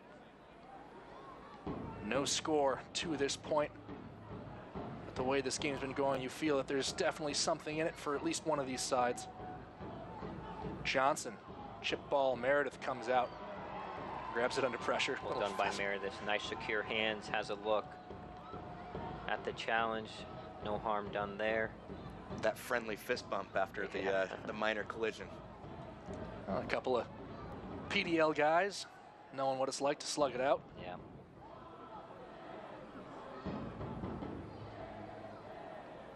Bustamante, a couple of I stints. like for Fresno Estrada. Fuego. You see him now. He's drifting off the shoulder, playing a bit of mind games with the back line. He's going off sides on purpose, coming back on side, drifting off the shoulder. He's really trying to make it complex for the center backs to really read his runs and his rhythm of play. Hopiao and Hinds are both hugging each line, too, giving a lot of space for Estrada and Olsen to work. David Estrada getting friendly with the referee. May have affected his pass a little bit. Johnson. It's a good foul there. No problem. Great reaction. Foul. Break up the play. Let your team get behind it. And of course, allow another substitution, as we are going to see RJ Stretch, 18-year-old academy player, make his way on here for Nick Hinds, who has been all over the place for S2 this afternoon. Yes. You want to see him see if he can stay on the field for 90 minutes, but know the workload, and I'm sure the staff knows more than we do. I think Hinds put in, again, another great shift. Can hold his head up high, had some opportunities, created some opportunities, and gets him a pat on the back from the head coach there as he walks off. For a job well done. So 19 minutes in stoppage left to go. One sub left each for these two sides. Dangerous set piece opportunity again here. Sorry, rushing up to slow down the Fresno options.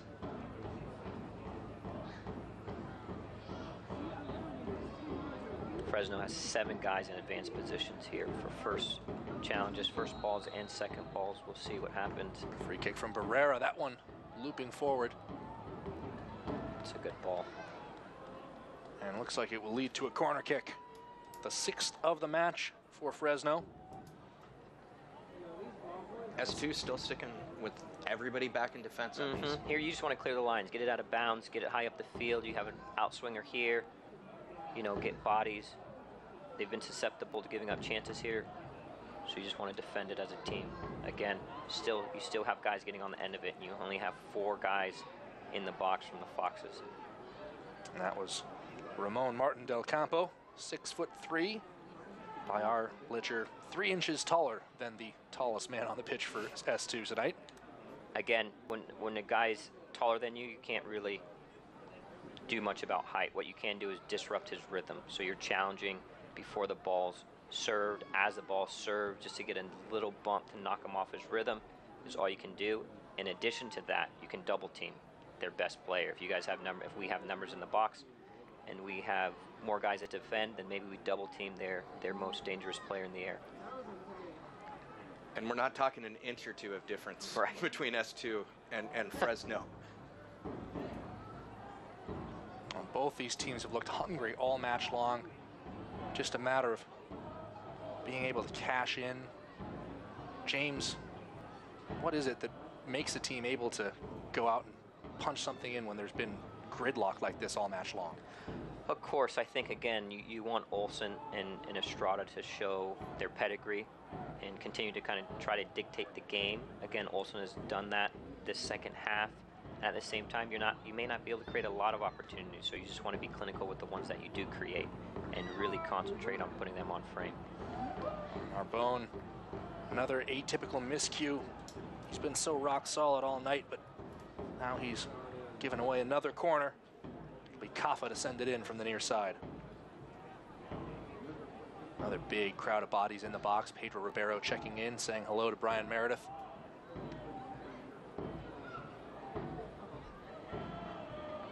Guzman gets a header to it. Ellis Hayden. Cooper. Wants to spin it in quickly. Barrera toward the byline. And Bustamante won't win that foot race. James, earlier you wanted Olsen and Hinds to work together. Do you think that's now on Estrada and Olsen? Absolutely, yep. Great point. I think they need to really try to find the game, really just try to connect with each other, connect some passes, bring others into the game, and really show their pedigree. Again, it doesn't have to be with the ball. These two have known to increase their work rate off the ball as well, so they can definitely disrupt the play of the Foxes. just by their work rate and pressing. Great touch.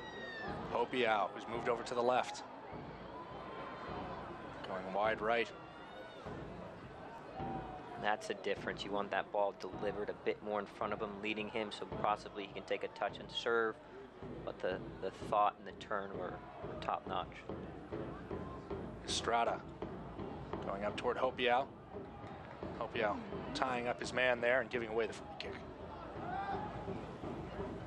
So great turn by Hopiau. You want to see him as he delivers that pass, maybe delivers it with the different spin, maybe with the inside of his right foot. So that's spinning more bit in front of the player to allow better first touch and create a serving opportunity.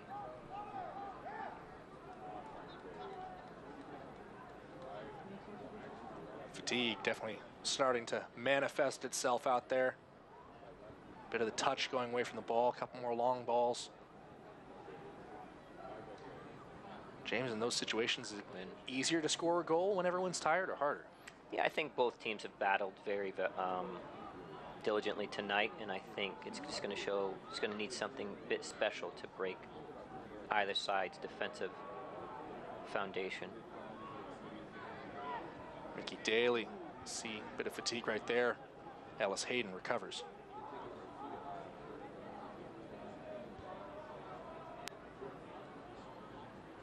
Flick on header from Barrera, who goes down. It is out for an S2 throw-in.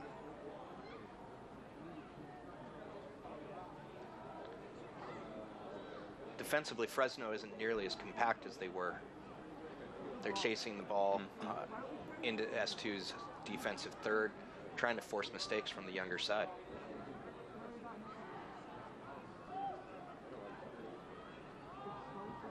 Tevez. Hard up the line toward Estrada. Ulysses was waiting for a bit of contact and went down, won the free kick. There we go. When a team's a bit compact and a bit tired, you want to be able to, one, connect passes, but also skip players when you have an opportunity. Now it's turned over at midfield to Fresno. Played ahead for Ellis Hayden. First time cross, header toward goal, and a diving stop from Brian Meredith. Perhaps the first effort of the night that was on target. Brian Meredith had to wait 78 minutes to get called on, but answered big when he needed to. Absolutely. During this time, when you have tired legs, you really want to be sure with the ball and not put your team in susceptible positions to have to defend out of position. You see it there, turnover in the middle third of the field, leads to an opportunity for the Foxes on the other end. Throw-in finds Usman. Go back to Narbonne. Now S2 can kind of dictate the pace. You just need to keep it, connect some passes, build some momentum, rest while you're with the ball, but again, be aware of the break.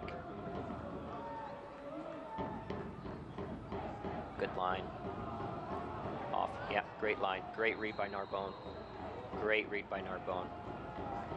James, can you break down for those of us who might not be familiar, what did Narbonne do there? He saw the line of his other center defender and edged up, knowing that the runner, the forward runner, was going to try to run it into space, and timed it perfectly with the delivery of the ball and as he was stepping up. So very, very good. He knew he wasn't going to be able to make it if he tried to run, so he did the intelligent thing and just edged the line to draw him offsides, a little offside trap. Brian Meredith barking out instructions after that ball got away from him.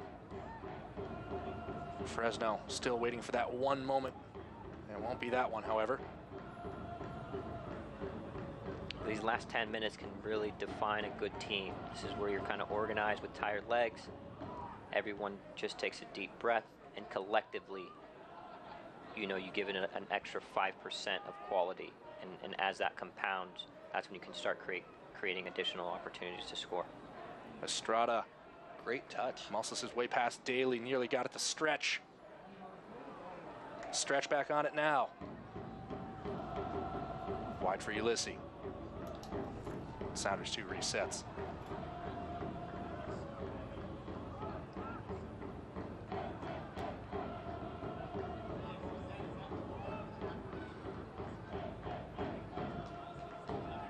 Another bouncing ball back toward Meredith. Plenty of time and space.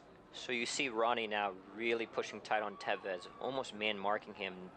I'm sure that the Foxes had a discussion and said that Tevez was getting a bit too much space to really dictate the game. And now you see anytime Tevez has the ball, Ronnie Ortega is there to try to force him to play a negative or a square pass. You can kind of see, it appears Ray Sari has been given the green light to drift a little bit further forward. Tevez playing more of the defensive side of that central midfield. This, of course, a great debate, James. Just about 9 minutes left to go. Tied 0-0. You're at home, but you've been forced to field a depleted lineup.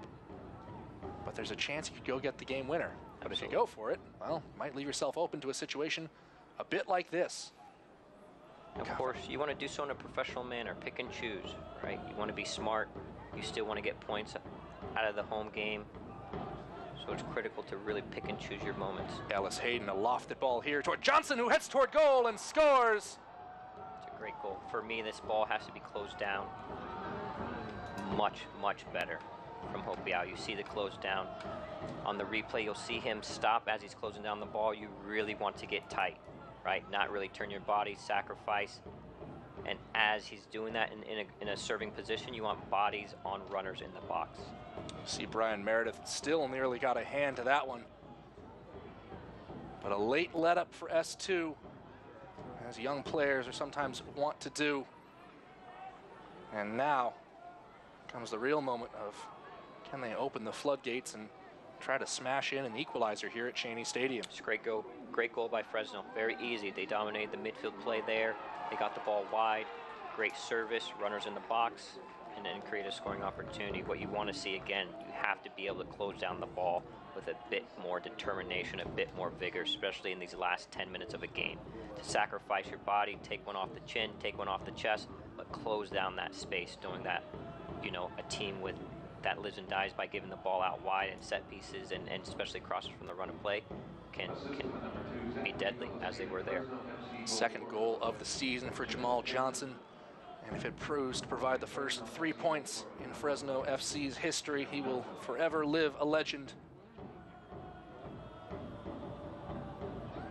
And now, Dave, what has S2 got to do to try to get back on the score sheet? Right now with this set piece opportunity, they get the numbers forward.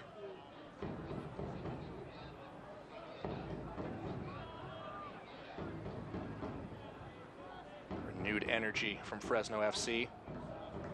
We're playing on legs like they're in the 5th minute rather than the 84th. Hopiao goes down. He'll draw a free kick.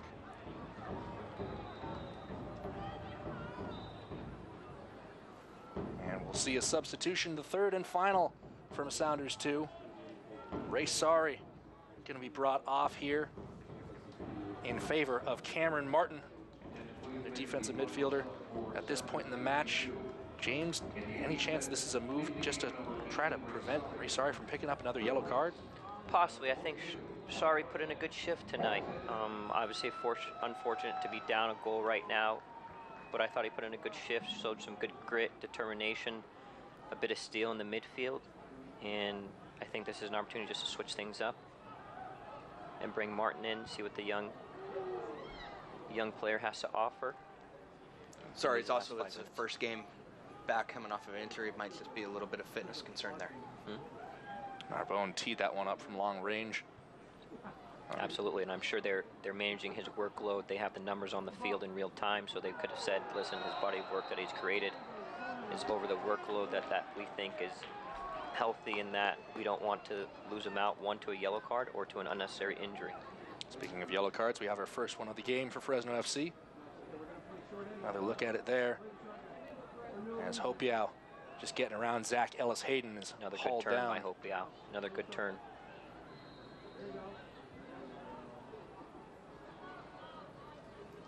This is Cameron Martin. Ulysses. Hard running on that through ball. Worked up the near sideline. It appears Cameron Martin has come back and is either playing center back or has dropped so deep that Francisco Narbonne has been given license to move upfield. I think you're right. Or perhaps S2 technically just going 3 at the back now. Which might wind up with 1 at the back, considering how often those fullbacks get forward. And we'll see the final change here in the 86th minute as well. Pedro Ribeiro on the yellow card. Pardon me. Just a couple of fouls from him. Well, he'll give way. Pedro put in a good shift as well. He really did. He got into some confrontations, dictated some play, had some good action in the first and second half. Put in a good shift. It's Beto Navarro who comes on for him. Shot from range, that one off the upper right 90. A secondary effort from Ulysses. Fantastic strike. Wow, we need to see more of that. Well, wish granted. Take another look at it from here. Hammering the woodwork. And a great follow-up second effort there. Way to stay alert. Hope able to get it off on his right foot, drift inside, and put a fantastic effort off the crossbar. LA. For me, S2 is going to create at least 2 more opportunities, and we'll see what they can do with that. They can either equalize, score a goal, and develop momentum to even go for the winner. Opiao, back toward Usman. And for me, Olsen's great. He's great at flicking the ball, but there are times when he just needs to be strong and be able to hold the ball up, draw fouls, take the physical contact, keep possession of the ball. Looks like Usman's essentially the other center back right now. He's been playing deeper than both Martin and Narbonne. 88th minute. Back heel there, trying to link up. Coming back to the inside, it's Ulysses. Brandishes off his line, but they'll win a corner. Here we go. Sense of anticipation building in the crowd here. Ranish going to stay down after the collision with Ulysses.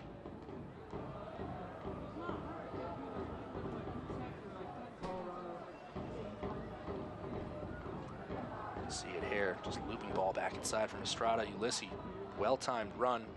Ranish comes hard off that line. Well, didn't appear to be too much in the contact from Ranish and Ulysses, but anytime you get caught up on the knee like that, it stings for a minute or two. Yeah, little collision on the shins and the knee. No malicious intent there. Estrada by either player. Send in the corner. Header won by Fresno.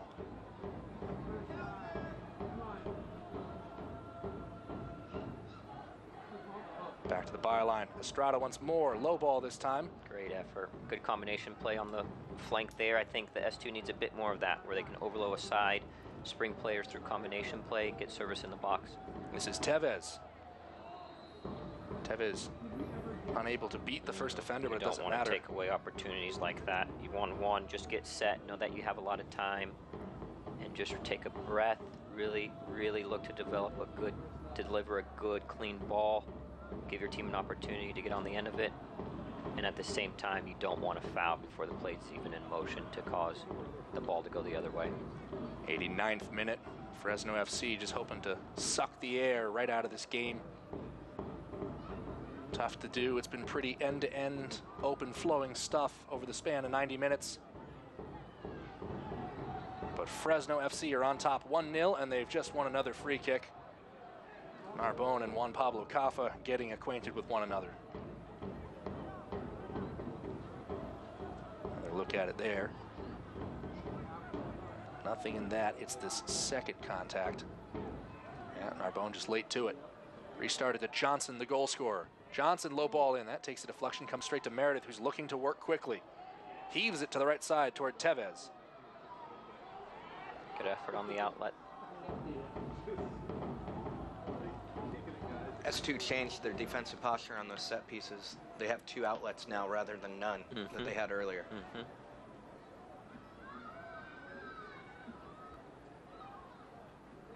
Ticking toward the 90. Fourth official bringing out the board. How much extra time will we see here at Cheney Stadium? 3 minutes. is what we're being told by the fourth official. And we are into stoppage time.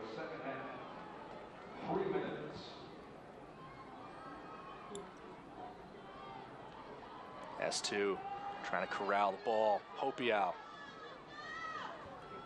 looped over the top. That's standard stuff for Rainish.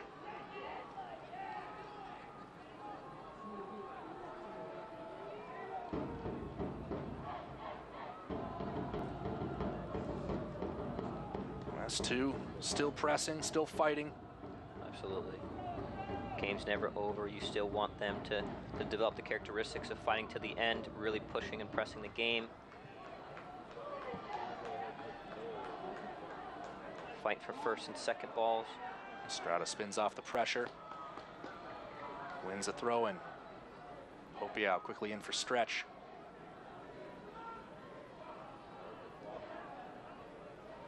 Forced to retreat to Uzman. Uzman wants the far side, and Tevez. Danny Barrera wins the header. And Denzo Ulysses came for the ball, got the man, and the card.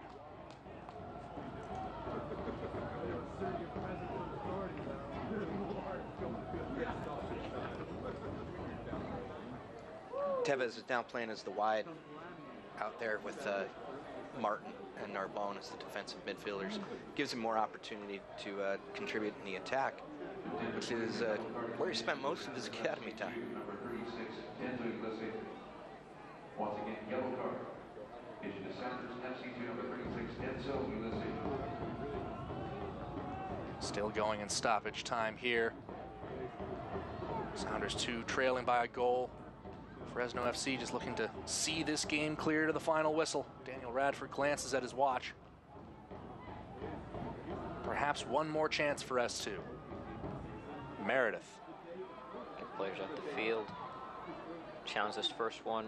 Win the second one. Ball. Estrada toward the byline. S2's there. Numbers in the box. Cutting it back to the back post. A header. Stopped by Rainish. It's a great save. Great ball. Hopiau did the perfect right thing to do.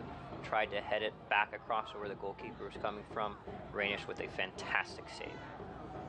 Ulysses trying to hold on to this ball. Given away. And here come Fresno. It's Kaffa trying to work the give and go. Good recovery. Barrera. LA with a great job slowing down that 2v1. Very good. Very composed by LA on that 2v1 opportunity. Ball goes out. It'll be a Fresno throw-in. Not much time left now.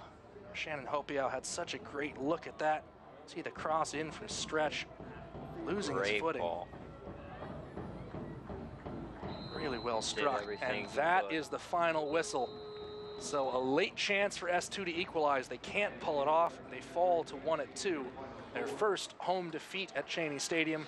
Fresno FC on the late header, 82nd minute from Jamal Johnson, improving to 1-1, the first win in franchise history. James, your final thoughts on the 90 minutes? Yeah, unlucky. Kudos, congratulations to the Foxes on their first win of franchise history. They definitely battled and put themselves in positions to win this game. S2, on the other hand, I feel did enough to deserve a draw and maybe even win it. I think they need to come out the next game, especially at home, with a bit more urgency, the same urgency we saw in maybe the first 25 to 30 minutes of the second half, and really, really try to be clinical on chances they create, one either on set pieces or the run of play, knowing that they may not get those same opportunities again. Dave, the first win in franchise history for Fresno FC, who returned home to play the Oklahoma City Energy on March 31st back at Chukchansky Park at 7 p.m. What does the first win in franchise history do as you're getting underway in a season? Well, first and foremost, I have to say go Oklahoma City. Oh, no, go Fresno, because I'm anti-Oklahoma City still. Still bitter about the Sonics just after all this time. Yeah. Fresno should be proud of what they did tonight. They knew what their approach was going to be throughout the game. They maintained that. They knew if they kept going at those center backs, they'd eventually win that header. They knew how to take advantage of their height, and it's something that a coach can know.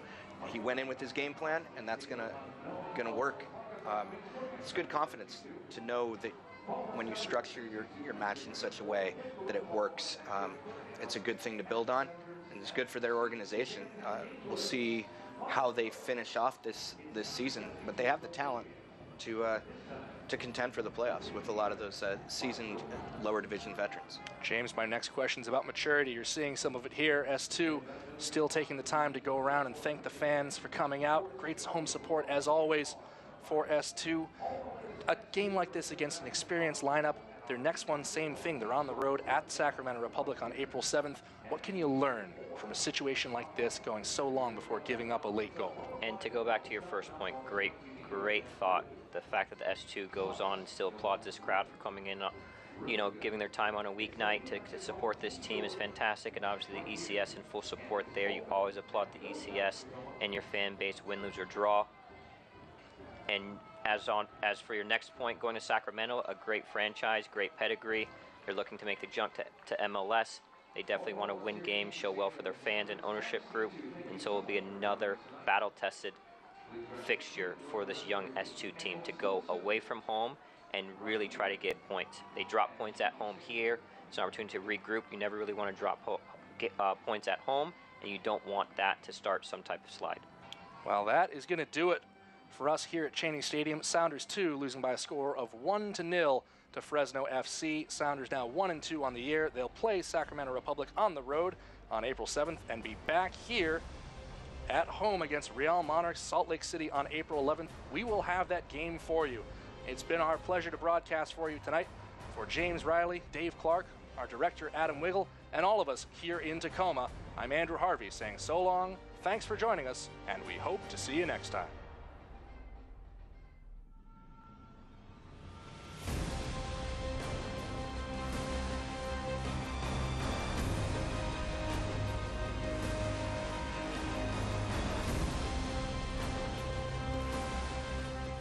This copyrighted telecast of the United Soccer League may not be retransmitted, rebroadcast, or reproduced without the express written consent of the United Soccer League.